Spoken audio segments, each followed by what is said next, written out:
जैसे ही आप अपना स्टॉल पैक करने वाले थे, अचानक गुलाबी बालों वाली एक खूबसूरत लड़की आ गई। वह मुस्कुराई, जिससे उसके दो छोटे बाघ के दांत दिखे। क्या आप मेरे लिए एक तस्वीर बना सकते हैं? आपने पूछा। आपने माफी मांगते हुए अपना सिर हिलाया। मुझे आज दोपहर कुछ काम है। कल कैसा रहेगा? गुलाबी बालों वाली उस खूबसूरत लड़की ने मुस्कुराते हुए सिर हिलाया। तो मैं कल आपकी पहली कस्टमर बनूंगी। मेरा नाम बाय निंगबिंग है। मैं मशहूर central academy of fine arts में जूनियर हूं। है ना? आपका जबड़ा लगभग खुला रह गया। आप central academy of fine arts से हैं? तो फिर आप मुझसे अपनी तस्वीर बनाने के लिए क्यों कह रहे हैं? बाय निंगबिंग ने आपको आंख मारी। उसकी आवाज इतनी नरम थी कि आपका दिल पिघल सकता था। मुझे आपकी ड्राइंग स्टाइल पसंद है, उसने कहा। उसने न सिर्फ आपकी तारीफ की, बल्कि आपका ईजल पैक करने में भी मदद करने की पेशकश की।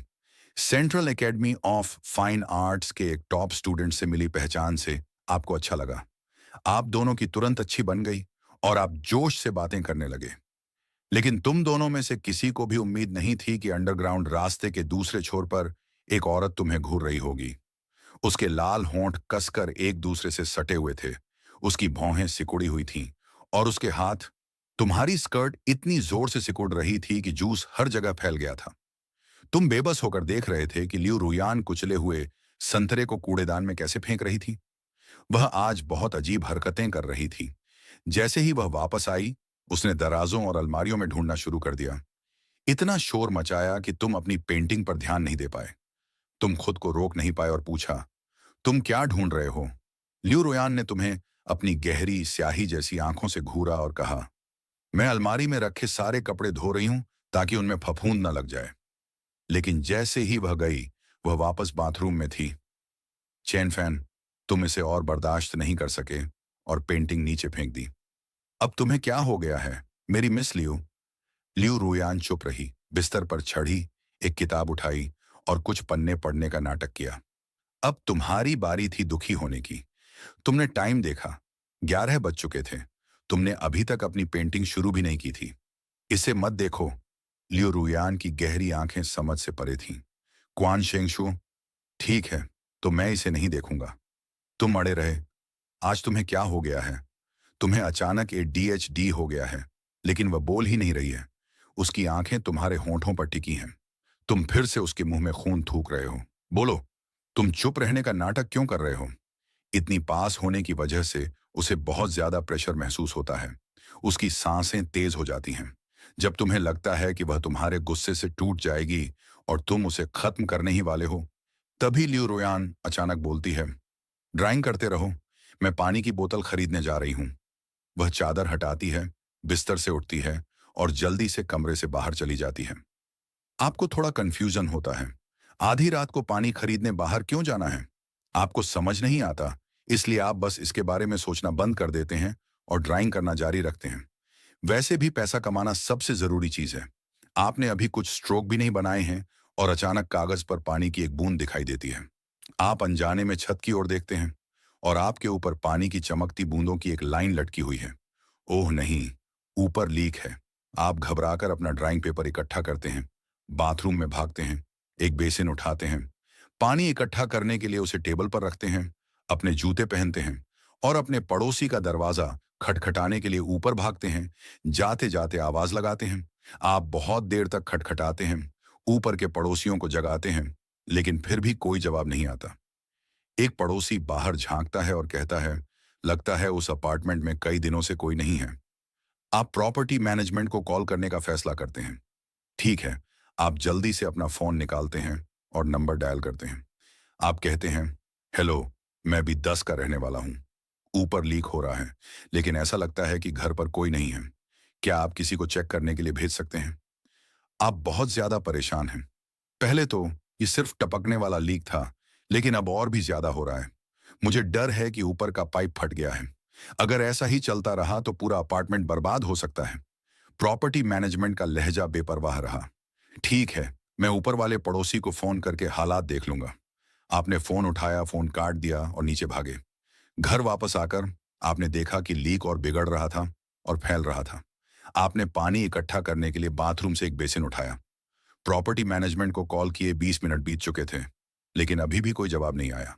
आपको फिर से कॉल करके पूछना पड़ा कि क्या वे ऊपर वाले पड़ोसी से कांटेक्ट कर सकते हैं। क्या आप ऊपर गए हैं? प्रॉपर्टी मैनेजमेंट ने रूखेपन से जवाब दिया, मैंने पहले कभी ऐसा कुछ नहीं देखा। भले ही मैंने अपनी पूरी कोशिश की, लेकिन परेशानियां बढ़ती ही जा रही हैं। इस समय लियू रुयान, जो पानी खरीदने बाहर गई थी, अभी तक वापस नहीं आई थी। आप उसे मदद के लिए फोन करना चाहते थे, लेकिन फिर अचानक याद आया कि उसके पास सेल फोन भी नहीं है। ये कौन सा जमाना है? ये बहुत बुरा है। आपको लगता है कि लियू रुयान को अभी साइकिल से ज्यादा एक मोबाइल फोन की जरूरत है। वह ऊपर रहने वाले पड़ोसियों से कांटेक्ट नहीं कर सकती और वह प्रॉपर्टी मैनेजमेंट पर भी भरोसा नहीं कर सकती। वह पूरी तरह से कंफ्यूज है। वह पहले सिर्फ लीक वाली जगह के आसपास की चीजें हटा सकती है। तभी खिड़की के बाहर एक तेज सफेद रोशनी चमकती है, जो तुरंत पूरी रात को ऐसे रोशन कर देती है जैसे दिन हो। एक बहरा कर देने वाली बिजली आसमान को चीरती हुई लगती है। आपकी सांसें तेज हो जाती हैं और आपको अपनी यादों में वह तूफान वाला दिन याद आ जाता है। बड़ी बड़ी फ्रेंच खिड़कियों के बाहर बिजली चमक रही थी और बादल गरज रहे थे। 7-8 साल की लियो रोयान बस बिस्तर में दुबकी हुई बेबस होकर रो रही थी। तुम्हारे मम्मी पापा हमेशा बिजी रहते थे, पूरे देश में घूमते रहते थे और तुम्हें खाली घर में अकेला छोड़ देते थे। तब आसमान बहुत अंधेरा था और बादल बहुत तेज गरज रहे थे। तुम्हारे दिल का डर तुरंत जाग गया और तुम बिस्तर के कोने में सिमट गई। इस समय लियू रोयान ने अभी अभी आइस्ड ड्रिंक की सबसे सस्ती बोतल खरीदी थी। एक्सरसाइज इक्विपमेंट पर अकेले बैठकर वह सिर झुकाकर अपना मिनरल वाटर पी रही थी। बीजिंग की काली रात में ऊंची ऊंची इमारतों के बीच उसे बहुत छोटा, लगभग दम घुटता हुआ महसूस हो रहा था। वह जानती थी कि वह एक गरीब परिवार से है। उसके पिता की जल्दी मौत हो गई थी और उसकी माँ और दादा ने उसे पालने के लिए बहुत मेहनत की थी। वह कॉलेज एंट्रेंस एग्जाम में साइंस की टॉप स्टूडेंट थी और उसे पढ़ाने वाले हर टीचर के लिए गर्व की बात थी। बाद में उसने पेकिंग यूनिवर्सिटी में एडमिशन लिया, जो एक जाना माना इंस्टीट्यूशन था, जहां वह एक चमकता सितारा बनी रही, अपने क्लासमेट्स की तारीफ का केंद्र। कहा जाता है कि अपने दूसरे साल में उसने और उसके क्लासमेट्स ने एक बिजनेस शुरू किया, कोड करने और ऑपरेशंस को मैनेज करने के लिए बहुत मेहनत की और आखिरकार अरबों की कंपनी खड़ी कर ली। लेकिन फिर किसी अनजान वजह से कंपनी पर अचानक हमला हुआ, जिससे उसे बुरी हार मिली और वह भारी कर्ज में डूब गई। इस तरह वह आसानी से चलने वाला बिजनेस शुरू में ही खत्म हो गया। लियू रोइन और लियू रोयान को भी लगा कि कहीं उन्होंने किसी को नाराज तो नहीं कर दिया। लेकिन उन बिजनेसमैन, बड़े लोग साफ तौर पर उसे बहुत मानते थे और उनके पास उसे दबाने की कोई वजह नहीं थी। लेकिन क्या तुम्हें यकीन था कि वे अचानक हुए हमले पक्का उसी पर थे? लियू रुयान को कोई अंदाजा नहीं था कि उसका दुश्मन कौन है। अब उसके पास कुछ भी नहीं था। सच की जांच करने की तो बात ही छोड़ दो। उसने बर्फ के पानी का एक घूंट लिया। उसके गले से नीचे उतरती ठंडक से उसका दिमाग साफ हो सकता था। बैंकरप्ट होने के बाद से उसे सोने के अलावा शायद ही कभी अकेले समय मिलता था।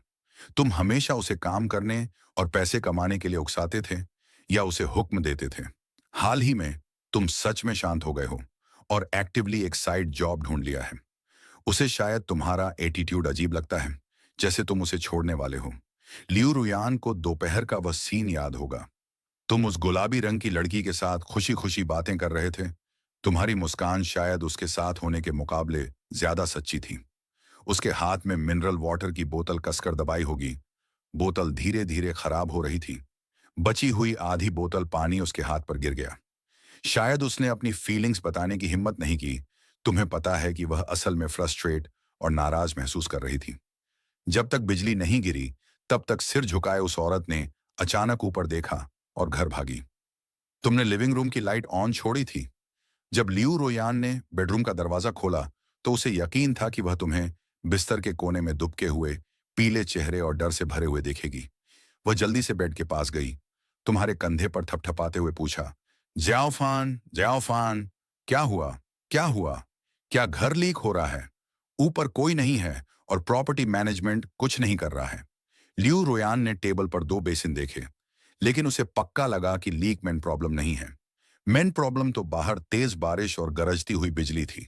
उसने हिचकिचाते हुए तुमसे पूछा, क्या तुम्हें बिजली कड़कने से डर लगता है?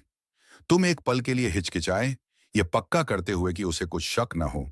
फिर सावधानी से क्लिक किया। सिर हिलाते हुए लियो रुयान ने तुम्हें गहराई से देखा, तुम्हारा फोन लिया और प्रॉपर्टी मैनेजमेंट को फिर से कॉल किया। पहले लीक की प्रॉब्लम सॉल्व करना चाहती थी। इस बार प्रॉपर्टी मैनेजमेंट ने और भी जोर से मना कर दिया और उनका टोन भी बुरा था। मैं आधी रात को इतनी तेज बारिश में यहां कैसे आ सकती हूँ? इसके अलावा मैं किसी काम की नहीं रहूंगी। मुझे दरवाजे खोलना नहीं आता। लियो रोयान ने मन ही मन गाली दी और हाथ पटक कर पुलिस को फोन किया और बीच बचाव के लिए कहा। लेकिन बहुत देर हो गई है और तेज बारिश हो रही है। तुम पहले किसी होटल में क्यों नहीं जाते? तुमने देखा कि लियो रुयान ने गहरी सांस ली, जैसे वह उस सच्चाई को मानने की कोशिश कर रहा हो जिसका सामना गरीबों को करना पड़ता है। पानी थोड़ा तेजी से टपक रहा था, लेकिन कल सुबह तक ताला बनाने वाले के आने में ज्यादा देर नहीं होगी। लियो रुयान ने फर्श पर पानी देखा होगा। तुमने उसे पहले ही साफ कर दिया है। तुम्हें लगता है कि वह काफी हैरान होगा। फिर लियो रोयान ने उन चादरों को जो फर्श पर लगभग घिसट रही थीं, बिस्तर के नीचे रख दिया। उसने ध्यान से पानी की बूंदों को बिस्तर के नीचे रख दिया ताकि वे गीली ना हों। पानी की बूंदों के बेसिन से टकराने की आवाज खास तौर पर तेज थी। उसने 2 स्वेटर ढूंढे और उन्हें बेसिन में रख दिया। कपड़े की वजह से आवाज कम हो गई थी, इसलिए यह सच में बहुत शांत था। ताला बनाने वाला कल 8 बजे आएगा। पहले सो जाओ। लगभग आधी रात हो चुकी थी और तुम्हें चैन की सांस लेने का भी मौका नहीं मिला था। खिड़की के बाहर फिर से बिजली चमकती है। आपको पता है कि और भी तेज बादल गरजने वाले हैं। आपको ऐसा लग रहा है जैसे कोई कैदी फांसी का इंतजार कर रहा हो। पहले से भी ज्यादा तेज बिजली कड़कने की आवाज ने सन्नाटा तोड़ दिया। अचानक आपको एक गर्म गले लगा लिया गया। उसकी ठंडी लेकिन अच्छी खुशबू ने तुरंत आपको घेर लिया। डरो मत, मैं यहां हूं। आपने भी तूफानी रातों में अनगिनत बार सोचा होगा कि आपके माता पिता अचानक लौट आएंगे, आपको गले लगाएंगे और कहेंगे, डरो मत।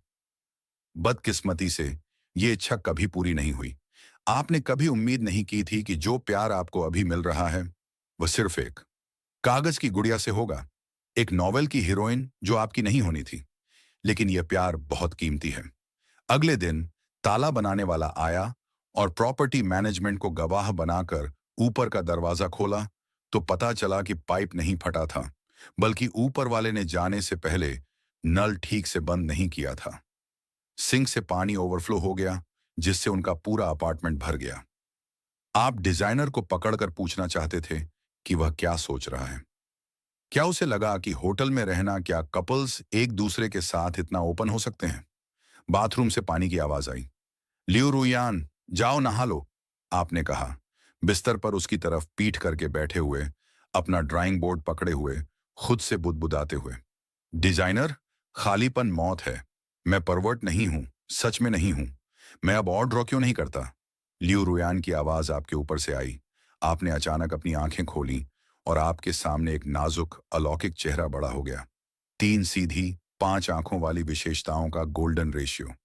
एक नुकीली नाक, ठंडी पानी भरी भौहें। ये इतना सुंदर था कि आपका दिल धड़क उठा। यह चेहरा बहुत गलत था। लेखक ने ऐसा चेहरा कैसे लिखा? न सिर्फ मेल लीड उस पर पैदा हो जाएगा, बल्कि पास से गुजरने वाली कोई भी बिल्ली या कुत्ता भी उसे दोबारा देखने से खुद को रोक नहीं पाएगा। आपकी ड्राइंग में क्रिएटिविटी की कमी आ गई है। लियो रुयान की नजर आपके हाथ में मौजूद लैंडस्केप पेंटिंग पर पड़ी। उसने आपको सलाह दी, तो चलो कुछ और ट्राई करते हैं, उसने कहा। ऐसा नहीं है कि हर कोई लैंडस्केप को मैप की तरह इस्तेमाल करना पसंद करता है।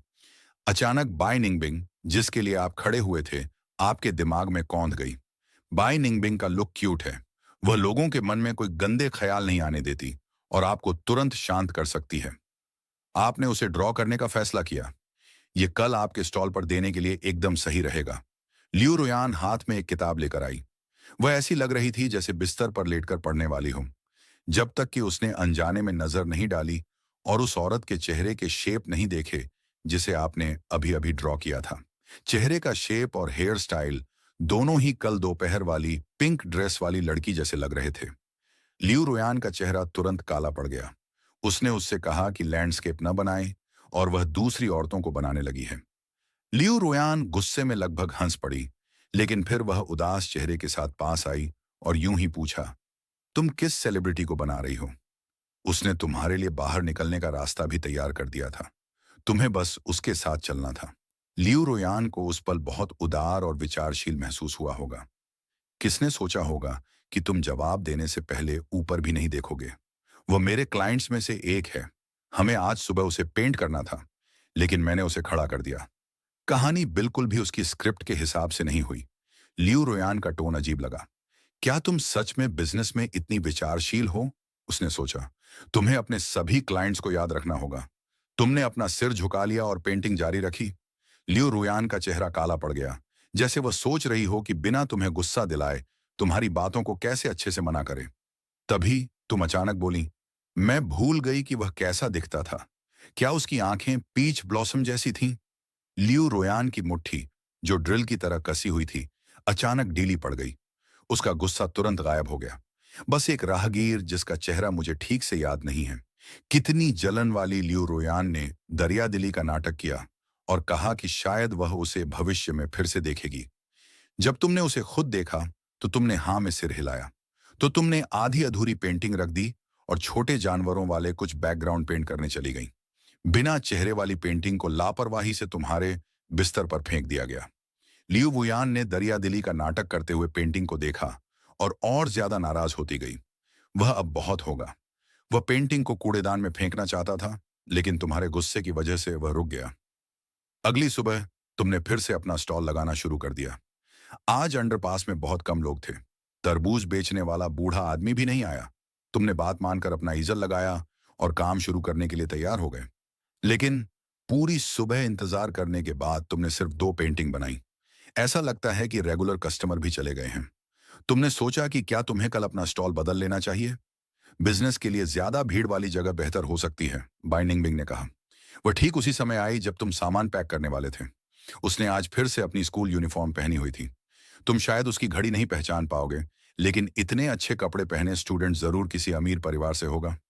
चेन फैन, तुम आज दोपहर को आखिरकार आ ही गए। मुझे लगा था कि तुम किसी दूसरी जगह चले गए हो। बाई निंगबिंग तुम्हें देखकर खास तौर पर खुश लग रही थी। कल घर पर कुछ काम हो गया था, इसलिए मैं बाहर नहीं आ सका। तुमने थोड़ी शर्मिंदगी से समझाया। यह अच्छा है।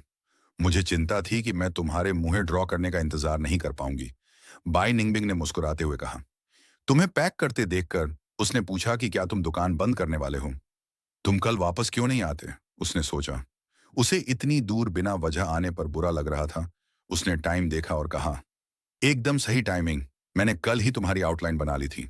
तुमने अपने आर्टिस्ट बैग से सिर्फ आउटलाइन वाला ड्राइंग पेपर निकाला और उसे ड्राइंग बोर्ड पर लगा दिया। बाई निंगबिंग एक पल के लिए रुकी, फिर नीचे देखा। बाई निंगबिंग और भी ज्यादा मुस्कुराई, शायद इसलिए क्योंकि उसे लगा कि तुमने उसकी घड़ी का ब्रांड पहचान लिया है और पहले से एक पेंटिंग तैयार कर रखी है। हालांकि मुस्कान उसकी आंखों तक नहीं पहुंची। इस बार एक असली इंसान की पेंटिंग को देखते हुए तुमने आखिरकार उसकी आंख का आकार साफ देखा। ये सच में एक आम पीच ब्लॉसम आंख थी। कहते हैं कि पीच ब्लॉसम जैसी आंखों वाली लड़कियां लड़कों को खास तौर पर अट्रैक्ट करती हैं, लेकिन उनमें से ज्यादातर बहुत फ्लर्ट करने वाली होती हैं। तुम फिजिग्नोमी में बहुत अच्छे नहीं हो, लेकिन तुम्हें हमेशा लगता है कि बाई निंगबिंग की आंखें बहुत साफ हैं। उसे चंचल इंसान नहीं होना चाहिए, वरना यह अफसोस की बात होती कि वह इतनी सुंदर है। यह पेंटिंग 5 मिनट में बनकर तैयार हो गई। तुमने पेंटिंग उसे दी और अपना सामान पैक करना शुरू कर दिया। बाइनिंग बिंग ने पेंटिंग को ध्यान से लिया और तुम्हारी पेंटिंग स्किल्स की तारीफ की। उसने यह भी कहा कि तुम्हारी पेंटिंग में इमोशन था क्योंकि तुमने उसकी आंखों को स्प्रिंग की तरह इतनी साफ और क्लियर पेंट किया था। बाइनिंग बिंग ने कहा कि यह पहली बार था जब किसी ने उसका चेहरा इस तरह पेंट किया था। वह काफी सेटिस्फाइड। तुमने जल्दी से कोड स्कैन किया और पेमेंट कर दिया। डिंग को वीचैट से 10,000 युआन मिले। तुमने हैरानी से ऊपर देखा, लेकिन बाइनिंग बिंग अभी भी मासूम लग रही थी। क्या तुमने गलती से 3 एक्स्ट्रा जीरो लगा दिए? जब तुमने पूछा तो तुम्हें खुद भी यकीन नहीं हुआ। ज्यादातर लोग गलती से एक एक्स्ट्रा जीरो लगा देते हैं, वे 3 कैसे लगा सकते हैं? बाइनिंग बिंग मुस्कुराई और बोली, नहीं, मुझे लगता है कि तुम 10,000 युआन के लायक हो। यह तो पहले से ही एक सौदा है। तुम घबरा गई। ऐसे मत बनो, मैं तुम्हें तुरंत रिफंड कर दूंगी। बाई निंगबिंग ने तुम्हें अपना पर्सनल क्यूआर कोड दिखाया और निराश होकर दे दिया। ठीक है, तो मुझे वीचैट पर ऐड करो। तुमने बिना सोचे समझे उसे वीचैट पर ऐड कर दिया।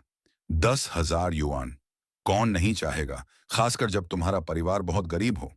लेकिन तुम यह पैसा नहीं ले सकती। बाई निंगबिंग एक बच्चे जैसा दिखता है। उसे बाद में पक्का पछतावा होगा। तुमने उसे वी चैट पर ऐड किया। तुमने तुरंत बैंक ट्रांसफर से एक्स्ट्रा पैसे रिफंड कर दिए। बाई निंगबिन मुस्कुराया और अपना फोन तुम्हारी तरफ लहराया। मैं तुम्हें काम से छुट्टी नहीं दूंगा। मैं अपने क्लासमेट्स को किसी और दिन तुम्हारे साथ पेंटिंग करने लाऊंगा। Good bye. बाई निंगबिन के जाने के बाद तुम्हें लगा कि कुछ गड़बड़ है। तुम्हें याद आया कि वी चैट रिफंड के लिए दोस्तों को जोड़ने की जरूरत नहीं है। तुमने भौहें चढ़ाकर बाई निंगबिन की वी चैट प्रोफाइल पिक्चर को घूरा। सोचने के बाद तुमने उसे अपनी ब्लैकलिस्ट में डाल दिया। तुम्हें इस आदमी के बारे में अजीब तरह से बेचैनी महसूस हुई। अपनी पक्की सावधानी के साथ तुम्हें लगा कि तुम्हारा बेचारा छोटा परिवार किसी भी तरह की धोखाधड़ी बर्दाश्त नहीं कर सकता। लियू रुयान की मुलाकात सड़क पर बाई निंगबिन से हुई। आमतौर पर वह ऐसे किसी आने जाने वाले पर ध्यान नहीं देती, लेकिन बाई निंगबिन के कपड़े बहुत आकर्षक थे, पूरे गुलाबी रंग के।